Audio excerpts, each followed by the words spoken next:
انہوں نے بھی واقعات لکھے ہیں اس حوالے سے. ایک واقعہ کرتے تھے حضرت عمر رضی اللہ تعالیٰ عنہ رات کو چکر لگایا کرتے تھے. کیا حال ہے بھائی، کیا لوگوں کا.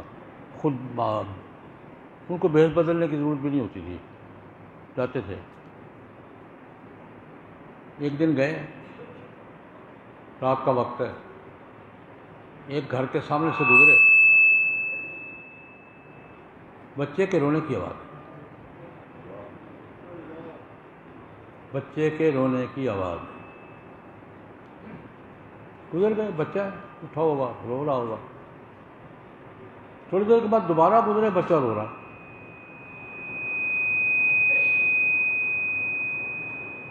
تھوڑا پریشانی ہوئی، یار بچہ مسلسل ہو رہا ہے. خیر گزر گئے.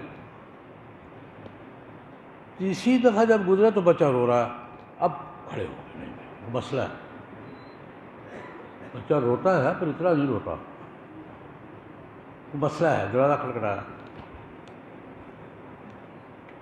ایک بڑھیا باہر نکلی، بندہ باہر نکلا. بچہ کیوں رو رہا؟ کہ ماں دودھ نہیں پلا رہی. ماں بچہ اس کو بھوک لگی ہے، ماں نے دودھ پلانا تو اس کی بھوک مٹنی ہے. ماں دودھ نہیں پلا رہی.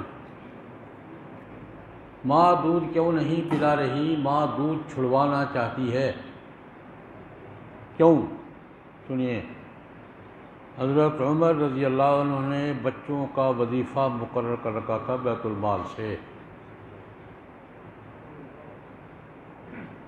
لیکن شرط تھی بچہ جب ماں کے دودھ سے ہٹ کر الگ خوراک کی ضرورت ہوگی نا تو گھر میں ایک شخص کا اضافہ ہو گیا ہے، خرچہ بڑھ گیا ہے، تو بچے کو وظیفہ دیا.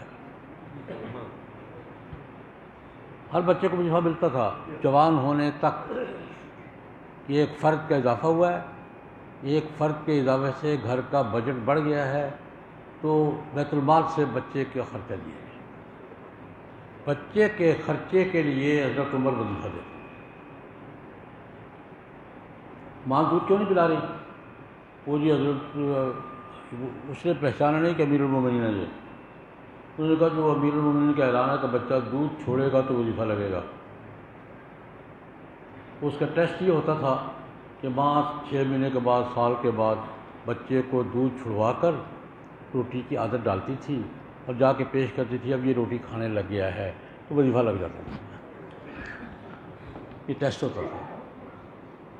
ماں بچے کو دودھ چھڑوا رہی ہے اور روٹی کی عادت ڈال رہی کسی اور چیز کی تاکہ پیش کر کے وظیفہ لگ جائے گا. ہم کیا خیال ہے وظیفہ لگوانے کے لیے ہم کیا کچھ نہیں کرتے. حضرت عمر نے کہا اس کو وہ دودھ پلا، اس کو میں عمر ہوں.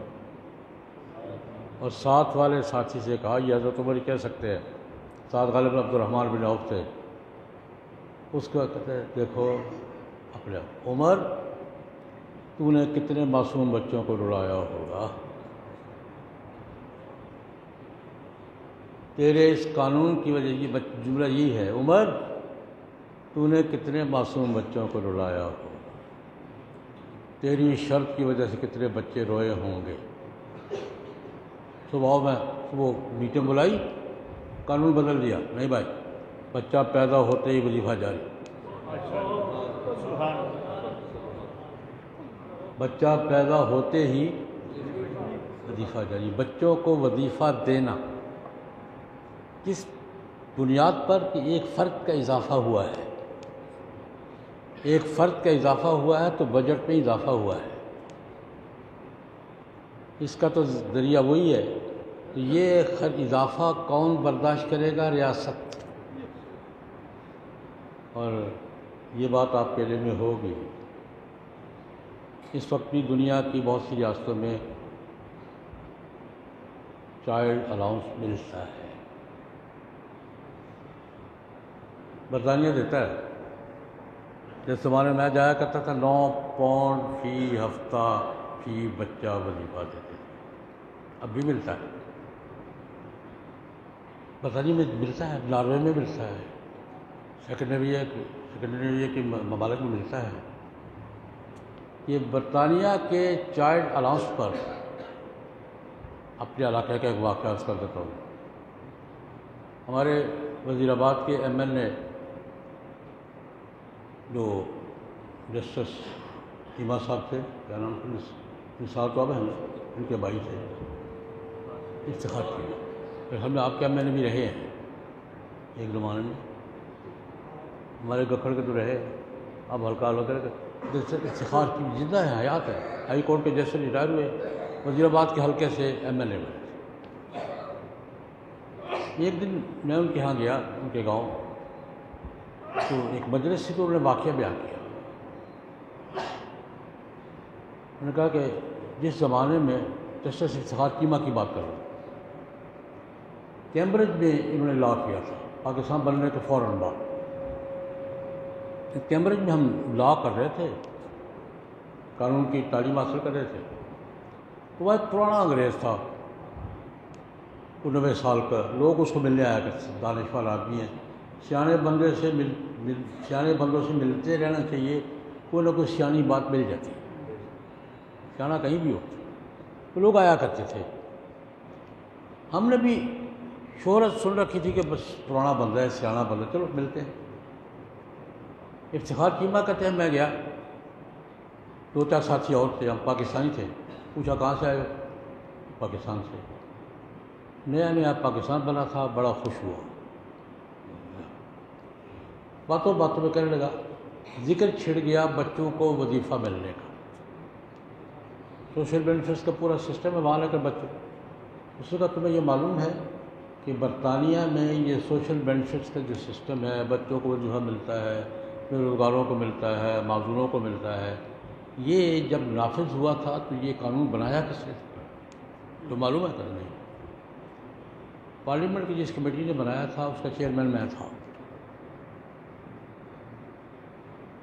پارلیمنٹ کی جس کمیٹی نے بنایا تھا اس کا چیئرمین میں تھا، میں نے بنایا تھا کہ معذور کو یہ ملنا چاہیے، بے روزگار کو یہ ملنا چاہیے، بچوں کو یہ ملنا چاہیے، بیوہ کو، ہم نے ایک ڈیزائن کیا تھا اس کو۔ اچھا تمہیں یہ معلوم ہے کہ میں نے کہاں سے لیا تھا؟ میں نے جنرل عمر سے لیا تھا۔ مغرب والے حضرت عمر کا نام جب بھی لے گئے جنرل عمر کہیں گے۔ میں نے یہ سارا سسٹم کس سے لیا تھا؟ جنرل عمر سے، حضرت عمر رضی اللہ۔ یہ ہے ویلفیئر اسٹیٹ۔ حضرت عمر رضی اللہ عنہ، میں صرف یہ بتا رہا ہوں کہ جناب نبی کریم صلی اللہ علیہ وسلم نے ویلفیئر اسٹیٹ کا جو ماحول دیا تھا وہ چلتے چلتے یہاں تک پہنچا تھا۔ اور ایک بات کا اور اضافہ کر دوں گا، بہت سے دوستوں کو معلوم ہوگا، ناروے میں اس وقت بھی سوشل بینیفٹ سسٹم کو کہتے ہی عمر لا ہے، قانون میں عمر لا لکھا ہوا ہے۔ عمر بچوں کے ملنے والے وظیفے کو عمر الاؤنس کہتے ہیں، اور سوشل بینیفٹس کا جتنا قانون اس کو عمر لا کہتے ہیں، اور کہتے ہیں عمر سے لیا ہے۔ یہ سسٹم ہم نے کس سے لیا ہے؟ عمر سے لیا ہے۔ حضرت عمر کے زمانے کی 2 باتیں میں نے اس کی، ایک بات چھوٹے حضرت عمر کے زمانے کی عرض کر دیں۔ یہ چلتے چلتے جب سسٹم ڈیولپ ہوتا ہے نا، پھر کیا ہوتا ہے؟ ہماری بدقسمتی یہ ہے، ہماری باتیں دوسرے اپنا کر عمل کر رہے ہیں، ہم آرام سے بیٹھے ہوئے ہیں۔ ہم یہ ہمارے بڑوں نے یہ کیا تھا، ہم نے کیا کرنا ہے، بڑوں نے تو کر دیا جو کرنا تھا، ہم اس بات پہ راضی، ہمارے بڑے کر گئے سب کچھ، ہم نے کیا کرنا ہے۔ کتاب الاموال ہی کی روایت ہے، حضرت عمر بن عبدالعزیز رحمہ اللہ تعالی امیر المومنین تھے، دمشق میں بیٹھتے تھے۔ ان کے عراق کے اس زمانے میں عراق کے کوفے کے گورنر تھے عبدالحمید، مرحوم مغفور کو گورنر ہوں گے۔ ان کا خط آیا امیر المومنین، امیر المومنین میرا اس سال کا سارا ریونیو وصول ہو، اس سال کا بجٹ جو فاضل بجٹ ہے، ضروریات پوری ہونے کے بعد کچھ پیسے بچ گئے ہیں، کیا کروں؟ گورنر مرکز سے پوچھ رہا ہے کہ جناب ہمارا سال کا بجٹ پورا ہو گیا ہے، کچھ پیسے بچ گئے ہیں، کیا کرنا ہے؟ حضرت یہ ساری خط و کتابت کتاب الاموال میں موجود ریکارڈ پر ہے۔ حضرت عمر بن عبدالعزیز رحمہ اللہ تعالیٰ نے جواب دیا، ایسا کرو، صوبے میں اعلان کرو کہ کوئی مقروض، ایسا مقروض جو اپنا قرضہ ادا کرنے کی پوزیشن میں نہیں ہے، تحقیق کرو، اس کا قرضہ ادا کرو۔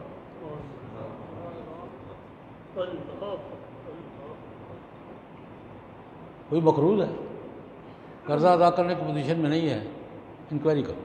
اگر ٹھیک کہہ رہا ہے، مقروض ہے اور قرضہ ادا کرنے کی پوزیشن میں نہیں ہے، تو اس کا قرضہ اس رقم سے ادا۔ جواب آیا، حضرت یہ میں کر چکا ہوں۔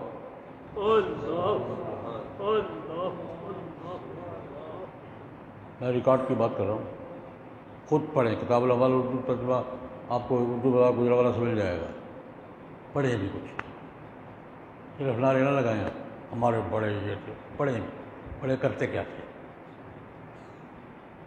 کہا کہ حضرت یہ کر چکا ہوں۔ دوسرا خط، ایسا کرو، جن کی بچیوں کی شادیاں نہیں ہوئیں اور شادیوں کے اخراجات ادا نہیں کر سکتے، انتظار میں کب اخراجات ہوں گے، کب شادیاں کریں گے، ان کی شادیاں اس قرضے سے کرواؤ۔ سبحان اللہ، سبحان اللہ، سبحان اللہ۔ خرچہ تو ہوتا تھوڑا بہت، اب تو بہت ہوتا ہے، اس زمانے میں تھوڑا بہت ہوتا تھا، لیکن جن بچیوں کی، جوان بچیوں کی شادیاں اخراجات موجود نہ ہونے کی وجہ سے رکی ہوئی ہیں، ان کی شادیاں کریں۔ جواب آیا، حضرت یہ بھی کر چکا ہوں۔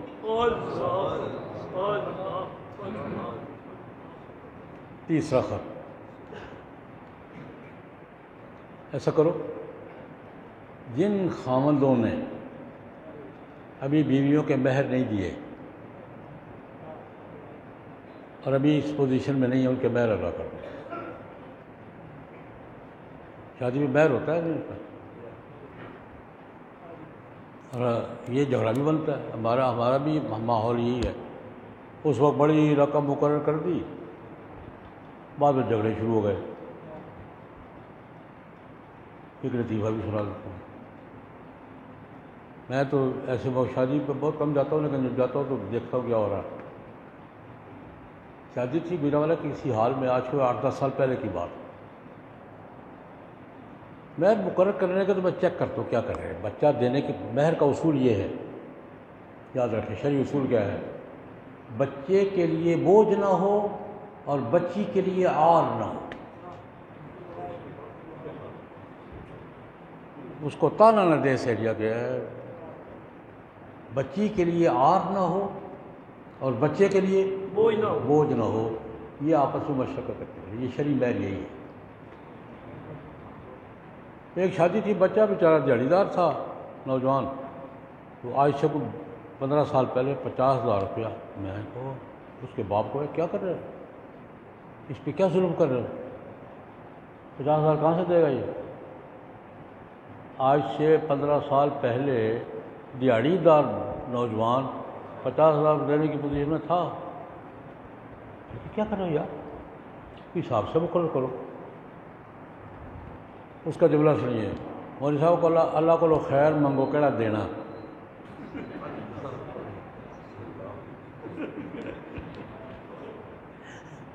میں نے جو کہا یار زیادتی نہ کرو بچے کے ساتھ، بچے کو میں جانتا ہوں، دیہڑی دار مزدور ہے بیچارہ، یہ 50,000 کہاں سے دے گا، کچھ حساب سے۔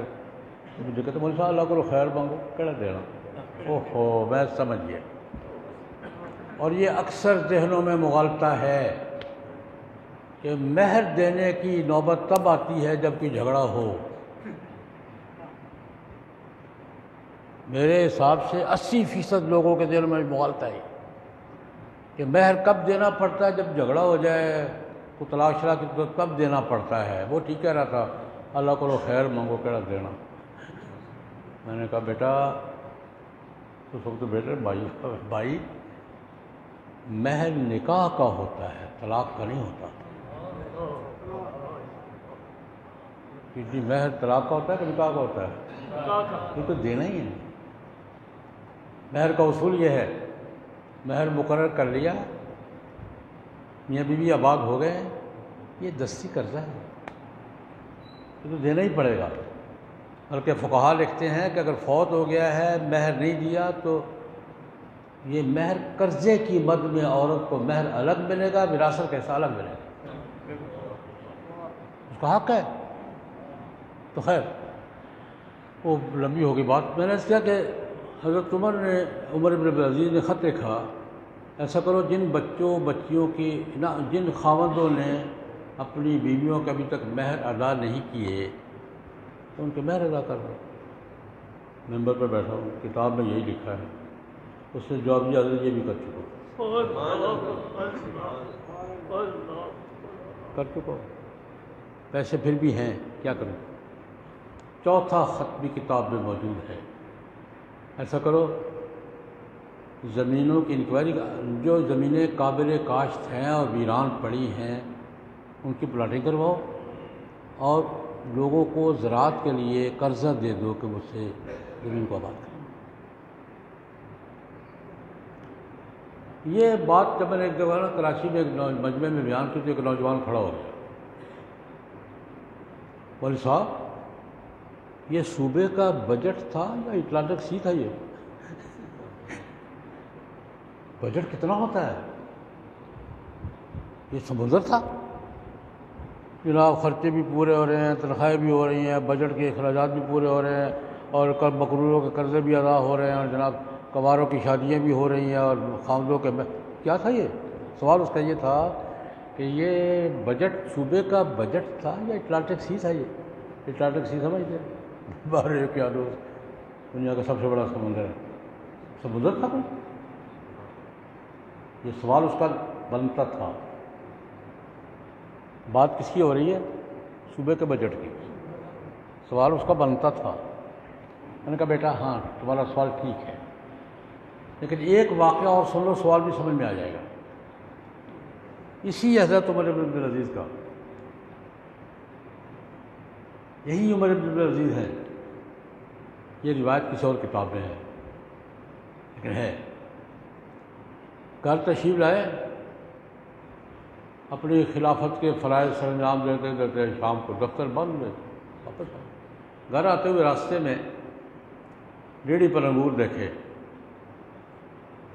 جیب میں ہاتھ ڈالا، جیب خالی تھا، گھر چلے گئے۔ ان کی اہلیہ مسلمہ فاطمہ بنت عبد الملک رحمہ اللہ بڑی اچھی خاتون تھی، بادشاہ کی بیٹی تھی، بادشاہ کی بیوی تھی، بادشاہ کی بہن تھی، بادشاہ کی ماں تو نہیں، بہن بیٹی، یہ 3-4 بادشاہ، یہ عبد الملک کی بیٹی ہے، اور مسلمہ کی ماں بہن ہے، کمانڈر ان چیف تھے وہ، اور اس کا ایک بھائی بادشاہ بنا ہے بعد میں، ولید۔ تو خیر شہزادی کہہ رہا ہے اہلیہ سے، کہا فاطمہ سے، فاطمہ کوئی 1 درہم تمہارے پاس ہوگا؟ ضرورت پڑ گئی ہے،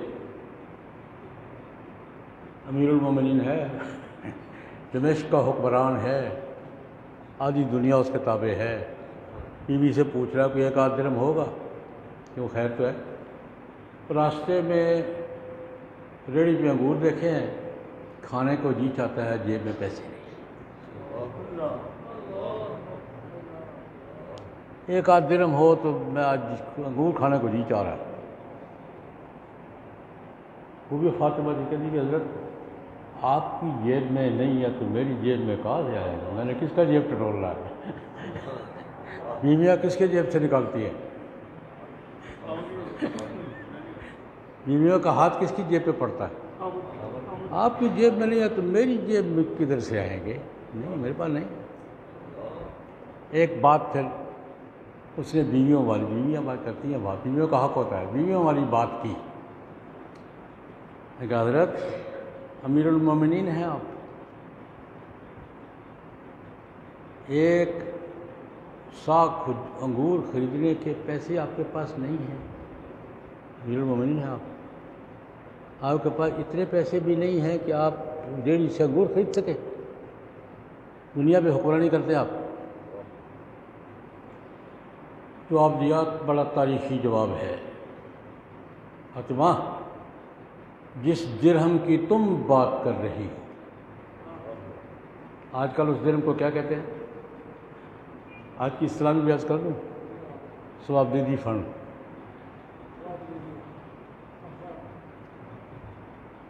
ہر حاکم کے پاس ثوابدیدی فنڈ ہوتا ہے نا، جہاں چاہے خرچ کرے.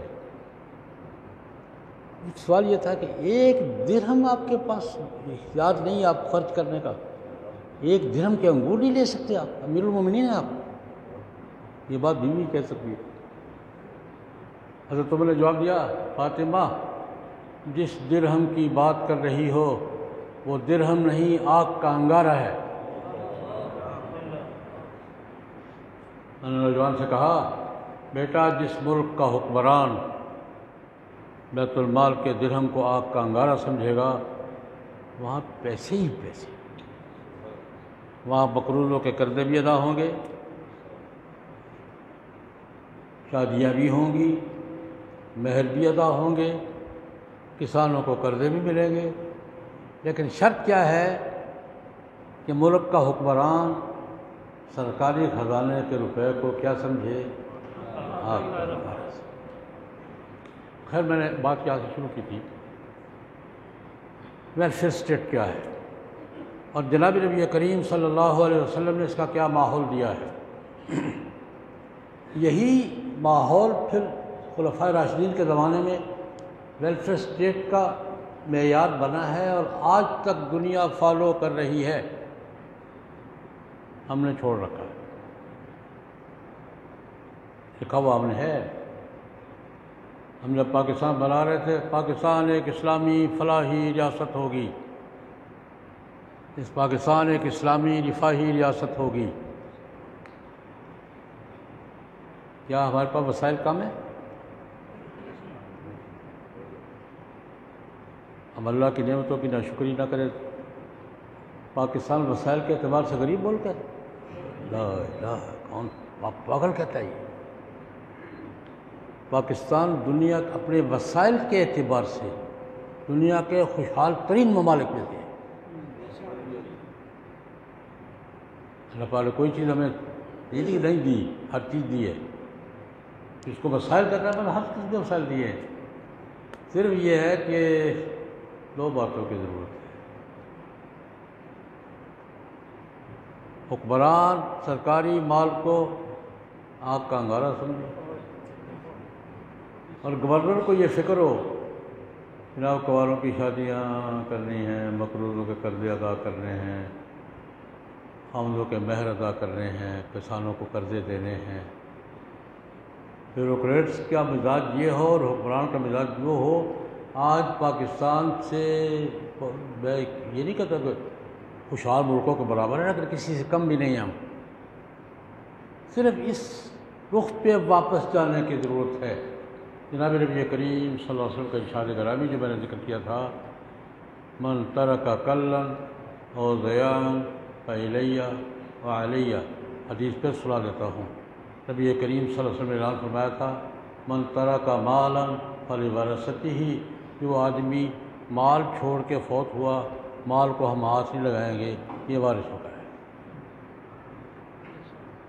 من ترک کلا او ضیاء، جو آدمی بوجھ چھوڑ کے مرا ہے، قرضہ چھوڑ کے مرا ہے، یا بے سہارا فیملی چھوڑ کے مرا ہے، وہ ہمارے ذمے ہو. خدا کرے کہ ہم جناب نبی کریم صلی اللہ علیہ وسلم کی سنت مبارکہ کے ہزاروں پہلو ہیں. آج ہماری یہ ضرورت سب سے بڑی ضرورت ہے کہ ہم اپنے ذہن ٹھیک کریں. ہم اپنے مسائل کا حل امریکہ اور چین سے مانگنے کے بجائے حضور سے پوچھیں. آخری بات ہے، صرف اتنی بات کی ضرورت ہے. اپنی مشکلات، اپنے مسائل چائنا سے نہ پوچھیں، برطانیہ سے نہ پوچھیں، امریکہ سے نہ پوچھیں، رسول اللہ سے پوچھیں. جناب کیا حال ہے؟ ملے گا. خلفائے راشدین سے پوچھیں، عمر بن عبدالعزیز سے پوچھیں. جناب یہ مسئلہ سب کچھ ریکارڈ پر، سب کچھ ریکارڈ پر ہے. اللہ تبارک و تعالیٰ ہمیں اس صحیح رخ پہ آنے کی توفیق عطا فرمائے اور ہمیں جناب نبی کریم صلی اللہ علیہ وسلم کی سنت مبارکہ پر کے ٹریک پر آنے کی توفیق عطا فرمائے۔ میں ایک بار پھر شکریہ ادا کروں گا، میرے لیے میں یہ جملہ پھر دہراؤں گا، میرے لیے بڑی سعادت کی بات ہے، اس خاندان کا تو میں پرانا نیاز مند ہوں۔ شیخ التفسیر حضرت مولانا قاضی نور محمد صاحب رحمہ اللہ تعالی، شیخ الحدیث حضرت مولانا قاضی شمس الدین صاحب رحمۃ اللہ علیہ، اور شیخ الحدیث حضرت مولانا قاضی شمس اللہ صاحب رحمۃ اللہ علیہ میرے مخازن میں سے تھے۔ ہمیشہ شفقتیں حاصل رہی ہیں، ہمیشہ نیاز مندی رہی ہے، ہمیشہ ان بزرگوں کی شفقتیں مجھ پر رہی ہیں الحمدللہ۔ اور قلعے والوں کو یاد ہوگا کہ حضرت مولانا قاضی شمس اللہ صاحب رحمۃ اللہ علیہ نے جب قومی اسمبلی کا الیکشن لڑا تھا تو ان کے ورکروں میں ایک ورکر میں بھی تھا۔ قلعے کے میں قلعے والوں کو یاد دلا رہا ہوں کہ جب حضرت مولانا قاضی شمس اللہ صاحب رحمۃ اللہ علیہ نے قومی اسمبلی کا الیکشن لڑا تھا، یاد ہے؟ ان کے کارکنوں میں ایک کارکن میں بھی تھا، بطور ورکر کے، اور ان کے معاونین میں الیکشن میں قاضی صاحب کو، حضرت قاضی صاحب کو سپورٹ کرنے والوں میں والد گرامی حضرت مولانا محمد سرفراز صفدر تھے، اور ان کے کارکنوں میں تھا۔ اور پرانی نیاز مندی ہے، خاندانی ہمارا تعلق ہے، مسئلے مسائل چلتے رہتے ہیں، وہ بحث کا انکار نہیں کرتا، لیکن ہمارا الحمدللہ خاندانی تعلق بھی، اس خاندان کے ساتھ ہمارا تعلق شروع سے ہے، اور 60 سال سے تو میں اس کا کردار ہوں۔ اور ایک جملہ کہہ کے، ہمارا چونکہ شہر میں تھے نا، زیادہ واسطہ حضرت مولانا قاضی شمس الدین صاحب رحمۃ اللہ علیہ سے پڑھتے تھے، وہ چاہتے تھے، نصیحتیں بھی سنتے تھے، دعائیں بھی لیتے تھے، ڈانٹ بھی کھاتے تھے، ان کا مزاج آپ کو پتہ ہے۔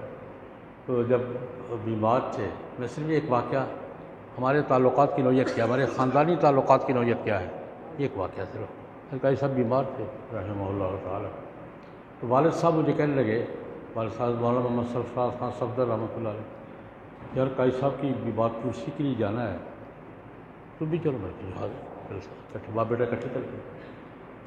اتفاق سے میرا بیٹا ڈاکٹر عمار قرآن پاک حفظ کر چکا تھا، مدرسے میں پڑھتا تھا، میں نے کہا بیٹا تم بھی چلو۔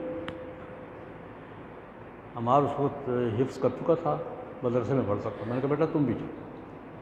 ہم گئے تینوں، حضرت مولانا قاضی شمس الدین صاحب رحمۃ اللہ علیہ 4 بھائی کرتے معذور تھے، بات چیت کر رہے تھے، ہلا جلا مشکل تھا۔ تب تینوں جب سامنے آئے نا، تو میں نے حضرت قاضی صاحب 3 پشتے حاضر ہیں، اللہ، میں نے کہا حضرت 3 پشتے حاضر ہیں، قاضی صاحب رونے لگے۔ ہمارے تعلق کی نوعیت یہ چلی آ رہی ہے، دعا کریں اسی طرح رہے۔ آج قاضی اقبال محسن صاحب نے مجھے یاد کیا، قاضی لقاء صاحب بیٹھے ہیں، انہوں نے یاد کیا، میں نے اپنے لیے سعادت سمجھ کے حاضر ہوا ہوں۔ اللہ پاک حاضری قبول فرمائے، اور ہمیں اسی طرح مل جل کر دین کی اور ملک کی خدمت کرتے رہنے کی توفیق عطا فرمائے۔ اللہم صلی علی سیدنا محمد۔